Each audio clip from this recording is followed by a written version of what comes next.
السلام علیکم پیارے دوستو، ایسے ہی سچے واقعات سننے کے لیے ہمارے چینل کو ضرور سبسکرائب کر لیں۔ بسم اللہ الرحمن الرحیم۔ پیارے دوستو، پچھلی ویڈیو میں ہم نے حضور صلی اللہ علیہ وسلم کی ازواج مطہرات سے ناراضگی کے واقعے کو بیان کیا تھا، تو اس کے آگے کا واقعہ بیان کرتے ہیں۔ بنی تمیم کا وفد اور حاتم طائی کی بیٹی اور بیٹے کا مسلمان ہونا۔ حضور صلی اللہ علیہ وسلم نے کچھ صحابہ کرام رضی اللہ عنہ کو زکوٰۃ و صدقات وصول کرنے کے لیے مقرر فرمایا تھا، چنانچہ آپ صلی اللہ علیہ وسلم نے سن 9 ہجری میں بشر بن سفیان رضی اللہ عنہ کو بنی خزاعہ کے صدقات وصول کرنے کے لیے بھیجا۔ انہوں نے صدقات وصول کر کے جمع کیے کہ اچانک ان پر بنی تمیم نے حملہ کر دیا۔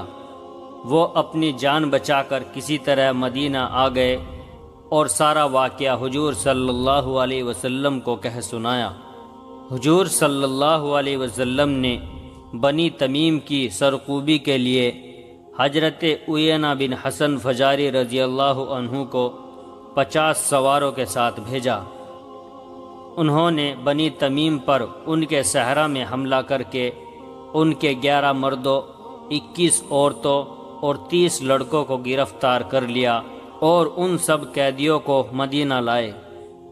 اس کے بعد بنی تمیم کا ایک وفد مدینہ آیا، جس میں اس قبیلے کے بڑے بڑے سردار تھے اور ان کا رئیس اعظم اقرا بن حابس اور ان کا خطیب عطارد اور شاعر جبرکان بن بدر بھی اس وفد میں ساتھ آئے تھے۔ یہ لوگ دن دناتے ہوئے کاشائے نبوت کے پاس پہنچ گئے اور چلانے لگے کہ آپ نے ہماری عورتوں اور بچوں کو کس جرم میں گرفتار کر رکھا ہے۔ اس وقت میں حضور صلی اللہ علیہ وسلم حضرت عائشہ رضی اللہ عنہا کے حجرے مبارک میں آرام فرما رہے تھے۔ ہر چند حضرت بلال اور دوسرے صحابہ رضی اللہ عنہ نے ان لوگوں کو منع کیا کہ تم لوگ کاشائے نبی کے پاس شور نہ مچاؤ۔ نماز جوہر کے لیے خود حضور صلی اللہ علیہ وسلم مسجد میں تشریف لانے والے ہیں، مگر یہ لوگ ایک نہ مانے، شور مچاتے ہی رہے۔ جب آپ صلی اللہ علیہ وسلم باہر تشریف لا کر مسجد نبوی میں رونق فرما ہوئے تو بنی تمیم کے رئیس اعظم اقرا بن حابس بولا کہ اے محمد صلی اللہ علیہ وسلم، ہمیں اجازت دیجیے کہ ہم گفتگو کریں، کیونکہ ہم وہ لوگ ہیں جس کی ہم مدد کر دیں وہ معزن ہو جاتا ہے، اور ہم لوگ جس کی مذمت کر دیں وہ عیب سے داغدار ہو جاتا ہے۔ حضور صلی اللہ علیہ وسلم نے فرمایا کہ تم لوگ غلط کہتے ہو، یہ خداوند تعالیٰ ہی کی شان ہے کہ اس کی مدد جینت اور اس کی مذمت داغ ہے۔ تم لوگ یہ کہو کہ تمہارا مقصد کیا ہے۔ یہ سن کر بنی تمیم کہنے لگے کہ ہم اپنے خطیب اور اپنے شاعر کو لے کر یہاں آئے ہیں تاکہ ہم اپنے قابل فخر کارناموں کو بیان کریں۔ آپ صلی اللہ علیہ وسلم نے فرمایا کہ نہ میں شعر و شاعری کے لیے بھیجا گیا ہوں، نہ اس طرح کی مفاخرت کا مجھے خدا کی طرف سے حکم ملا ہے۔ میں تو خدا کا رسول ہوں، اس کے باوجود اگر تم یہی کرنا چاہتے ہو تو میں تیار ہوں۔ یہ سنتے ہی اقرا بن حابس نے اپنے خطیب عطارد کی طرف اشارہ کیا۔ اس نے کھڑے ہو کر بڑی فصاحت و بلاغت کے ساتھ ایک دھواں خطبہ پڑھا۔ آپ صلی اللہ علیہ وسلم نے انصار کے خطیب حضرت ثابت بن قیس بن شماس رضی اللہ عنہ کو جواب دینے کا حکم فرمایا۔ انہوں نے اٹھ کر ایسا فصیح و بلیغ اور مؤثر خطبہ دیا کہ بنی تمیم ان کے جور کلام کی عظمت سن کر دنگ رہ گئے، اور ان کا خطیب عطارد بھی ہکا بکا ہو کر شرمندہ ہو گیا۔ پھر بنی تمیم کا شاعر جبرکان بن بدر اٹھا اور اس نے ایک قصیدہ پڑھا۔ آپ صلی اللہ علیہ وسلم نے حضرت حسان بن ثابت رضی اللہ عنہ کو اشارہ فرمایا تو انہوں نے ایک ایسا قصیدہ پڑھ دیا کہ بنی تمیم کا شاعر الو بن گیا۔ بالآخر اقرا بن حابس کہنے لگا کہ خدا کی قسم، محمد صلی اللہ علیہ وسلم کو غیب سے ایسی نصرت حاصل ہو گئی ہے کہ ہر فضل و کمال ان پر ختم ہے۔ ان کا خطیب ہمارے خطیب سے زیادہ ہوشیار ہے اور ان کا شاعر ہمارے شاعر سے بہت بڑھ چڑھ کر ہے۔ اس لیے انصاف کا تقاضا یہ ہے کہ ہم ان کی بات مان لیں۔ چنانچہ یہ لوگ حضور اقدس صلی اللہ علیہ وسلم کے فرما بردار ہو گئے اور کلمہ پڑھ کر مسلمان ہو گئے۔ پھر ان لوگوں کی درخواست پر حضور صلی اللہ علیہ وسلم نے ان کے قیدیوں کو رہا فرما دیا اور یہ لوگ اپنے قبیلے میں واپس چلے گئے۔ انہی لوگوں کے بارے میں قرآن کریم کی یہ آیت نازل ہوئی کہ بے شک وہ جو آپ کو حجروں کے باہر سے پکارتے ہیں ان میں اکثر بے عقل ہیں، اور اگر وہ صبر کرتے یہاں تک کہ آپ ان کے پاس تشریف لاتے تو یہ ان کے لیے بہتر تھا، اور اللہ بخشنے والا مہربان ہے۔ حاتم طائی کی بیٹی اور بیٹا مسلمان ہونا۔ اسی سال حضور صلی اللہ علیہ وسلم نے حضرت علی رضی اللہ عنہ کو 150 سواروں کے ساتھ بھیجا کہ وہ قبیلہ طے کے بت خانوں کو گرا دے۔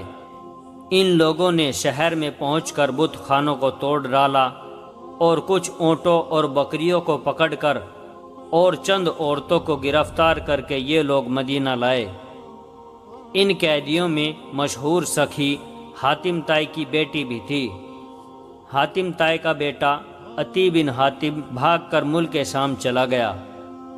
حاتم طائی کی لڑکی جب بارگاہ رسالت میں پیش کی گئی تو اس نے کہا کہ یا رسول اللہ صلی اللہ علیہ وسلم، میں حاتم طائی کی لڑکی ہوں، میرے باپ کا انتقال ہو گیا ہے اور میرا بھائی عدی بن حاتم مجھے چھوڑ کر بھاگ گیا۔ میں ضعیفہ ہوں، آپ مجھ پر احسان کیجئے، خدا آپ پر احسان کرے گا۔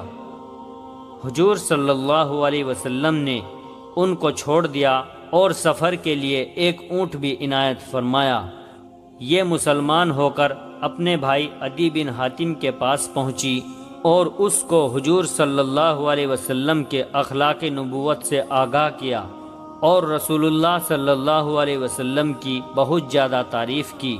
عدی بن حاتم اپنی بہن کی زبانی حضور صلی اللہ علیہ وسلم کے خلق عظیم اور عادت کریمہ کے حالات سن کر بے حد متاثر ہوئے اور بغیر کوئی سوال طلب کیے مدینہ حاضر ہو گئے۔ لوگوں نے بارگاہ نبوت میں یہ خبر کر دی کہ عدی بن حاتم آ گیا ہے۔ حضور صلی اللہ علیہ وسلم نے انتہائی کریمانہ انداز سے عدی بن حاتم کے ہاتھ کو اپنے دست رحمت میں لے لیا اور فرمایا کہ اے عدی، تم کس چیز سے بھاگے؟ کیا لا الہ الا اللہ کہنے سے تم بھاگے؟ کیا خدا کے سوا کوئی اور معبود بھی ہے؟ عدی بن حاتم نے کہا کہ نہیں، پھر کلمہ پڑھ لیا اور مسلمان ہو گئے۔ ان کے اسلام قبول کرنے سے حضور صلی اللہ علیہ وسلم کو اس قدر خوشی ہوئی کہ فرط مسرت سے آپ کا چہرہ انور چمکنے لگا اور آپ نے ان کو خصوصی عنایات سے نوازا۔ حضرت عدی بن حاتم رضی اللہ عنہ بھی اپنے باپ حاتم کی طرح بہت ہی سخی تھے۔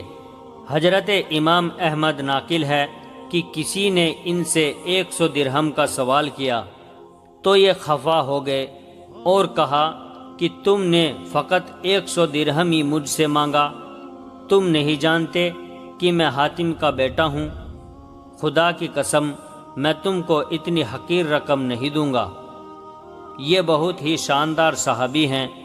خلافت صدیق اکبر میں جب بہت سے قبیلے نے اپنی زکوٰۃ روک دی اور بہت سے مرتد ہو گئے، یہ اس دور میں بھی پہاڑ کی طرح اسلام پر ثابت قدم رہے اور اپنی قوم کی زکوٰۃ لا کر بارگاہ خلافت میں پیش کی، اور عراق کی فتوحات اور دوسرے اسلامی جہادوں میں مجاہد کی حیثیت سے شریک ہوئے، اور سن 68 ہجری میں 120 برس کی عمر پا کر وصال فرمایا۔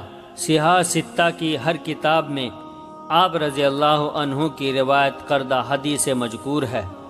پیارے دوستو، اس کے آگے کا واقعہ ہم جلد ہی آپ کے سامنے پیش کریں گے، اور ویڈیو اگر اچھی لگی ہو تو ویڈیو کو لائک اور شیئر کیجئے، اور ہمارے چینل اسلام میں نور کو ضرور سبسکرائب کر لیں، اور جاتے جاتے ہمیں اپنا ایک پیارا سا کمنٹ ضرور کر دیں۔